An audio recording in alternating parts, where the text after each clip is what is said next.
ప్రభునందు మాకు అత్యంత ప్రియులైన దేవుని ప్రజలందరికీ మన ప్రభును రక్షకుడైన యేసుక్రీస్తు వారి ఉన్నతమైన శ్రేష్టమైన పూజింపదగిన నామం పేరిట హృదయపూర్వకంగా శుభాలు ప్రకటిస్తున్నాను. మీరంతా క్షేమంగా ఉన్నారా? బాగున్నారా? మీ కుటుంబ సభ్యులు అన్ని పరిస్థితులు మంచిగా ఉన్నాయి కదా? మీకోసం ప్రతిరోజు ప్రార్థన చేస్తున్నాం. మా కోసం కూడా మీలో చాలామంది ప్రార్థిస్తున్నారు. అందుకు మీ అందరికీ కృతజ్ఞతలు తెలియజేస్తున్నాను.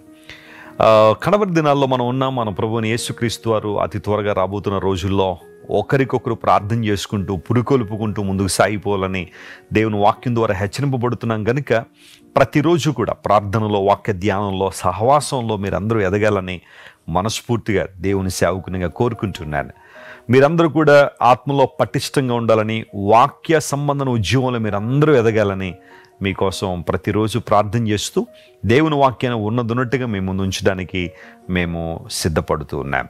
ప్రతిరోజు ఒక వాగ్దానాన్ని మనం ధ్యానం చేయడం వలన దేవుని దగ్గరగా జీవించడానికి ప్రభు సహాయం చేస్తున్నారు. చాలామంది ఆత్మలో ప్రోత్సాహాన్ని పొందుతున్నారు. అందును బట్టి ప్రభువుకి మహిమ చెల్లిస్తూ ఈరోజు వాగ్దానాన్ని చదువుకుందామా? దానియేలు గ్రంథం 10వ అధ్యాయం 18-19 వచనాలు ఈరోజు వాగ్దాన సందేశంగా చదువుకుందాం. The book of Daniel chapter 10 verses 18 and 19. అతడు మరలా నన్ను ముట్టి నన్ను బలపరిచి, నీవు బహుప్రియుడువో, భయపడకుమో, నీకు శుభమగునుగాక, ధైర్యం తెచ్చుకునుమో, ధైర్యము తెచ్చుకోమని నాతో చెప్పాను. అతడు నాతో ఇట్లనగానే ధైర్యం తెచ్చుకుని, నీవు నన్ను ధైర్యపరిచితివి గనుక నా ఏలిన వాడవని నీవు ఆజ్ఞ ఇమ్మని చెప్పి తిని. దానియేలు గ్రంథము బైబిల్ గ్రంథంలో చాలా ప్రాముఖ్యమైన ప్రవచన గ్రంథం. దానియేలు గ్రంథానికి ప్రకటన గ్రంథానికి అద్భుతమైన కనెక్షన్ ఉంది. ఆ రెండింటిని కలిపి చదివినప్పుడు చాలా విషయాలు మనం నేర్చుకుంటాం. దానియేలు అనే భక్తుడు ఈ భూమి మీద నివసించాడు. అతడు ఒక కల్పిత పాత్ర కాదు. ఎన్నో అద్భుతాలు ప్రభు తన జీవితంలో జరిగించాడు.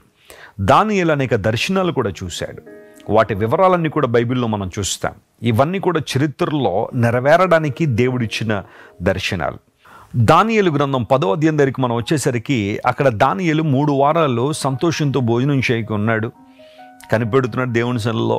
అద్భుతమైన దర్శనాలు చూశాడు.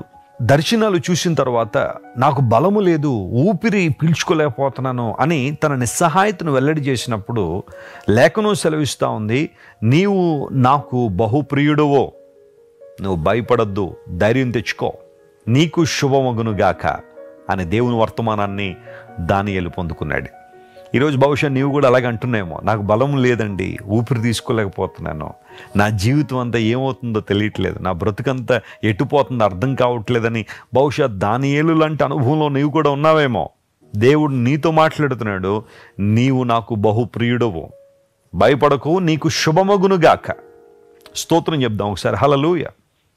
చాలామంది జీవితాల్లో ఈ రోజున శుభం జరగాలని, మేలు జరగాలని ఎన్నెన్ని ప్రాంతాలకు పరిగెడుతున్నారో ప్రపంచవ్యాప్తంగా మనం చూస్తుంటే మనకు అర్థమవుతుంది.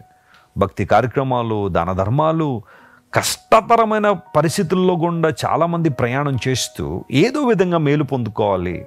తమ శరీరాలు గాయపరుచుకుంటున్నా, తమ మానసిక ప్రవృత్తిలో కూడా విపరీతమైన వేదన అనుభవిస్తున్నప్పటికీ కూడా మాకు మంచి జరిగితే అదే చాలండి, మాకు శుభం జరిగితే అదే చాలన్నట్టుగా చాలామంది ఎంత ప్రయాసకైనా సిద్ధపడుతున్న ఈ రోజుల్లో దేవుడు మాట్లాడుతున్నాడు, నువ్వు భయపడద్దు, నీకు శుభం కలుగుద్ది, ఎందుకంటే నేను నీతో ఉన్నాను, నేను బలపరుచువాడు నేను, నీవు నాకు బహుప్రియుడువు. యేసుక్రీస్తు ప్రభుని ఎంతమంది అయితే తమ రక్షకునిగా అంగీకరించారో వారు దేవునికి ప్రియులుగా ఉన్నారు, బహుప్రియులుగా ఉన్నారు. యేసు ప్రభు వారి లోకంలో జీవించిన కాలంలో ఆయన మనందరికీ మాదిరికరంగానే బ్రతికాడు. ఆయన హ్యుమానిటీ ఏదైతే ఉందో మనుషులందరికీ కూడా మాదిరికరంగా ఉండడానికి దేవుడు శరీరం ధరించుకుని లోకానికి వచ్చారు. ఆయన బాప్తిసం పొందిన తర్వాత పరలోకం నుండి వినబడుతున్న స్వరం, శబ్దం ఏంటంటే, నీవు నా ప్రియమైన కుమారుడు అనే మాట వినబడింది. ప్రియులరా గమనించండి, దేవుడు మానవాళి పట్ల కలిగిన ఉద్దేశం అదే. మనము ఆయనకు బహుప్రియులంగా ఉండాలని దేవుడు ఆశిస్తున్నాడు. అంతమాత్రం కాకుండా అదే విధంగా ఆయన మనల్ని ప్రేమిస్తున్నాడు కూడా.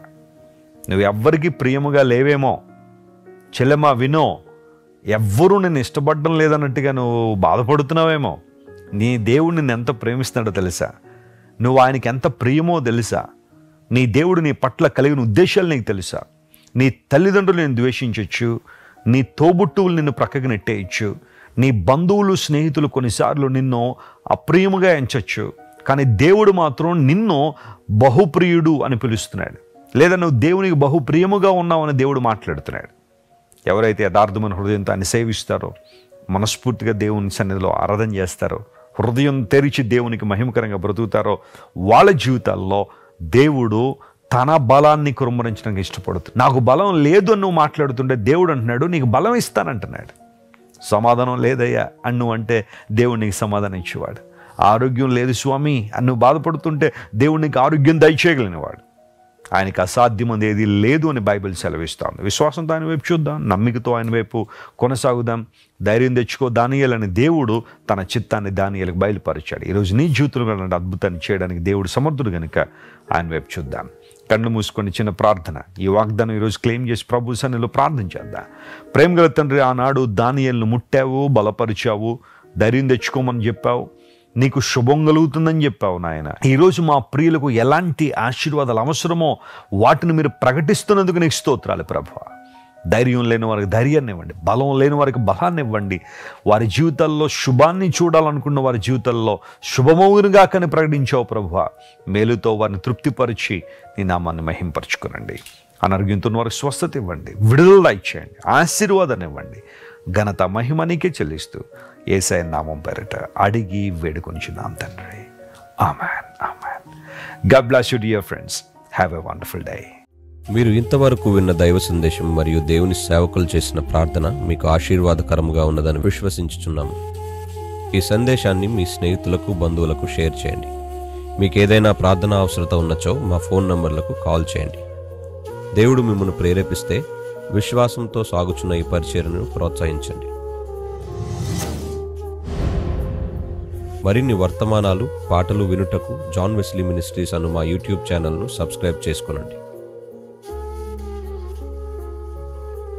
ప్రభువైన యేసుక్రీస్తు కృప మీకు తోడైండును గాక.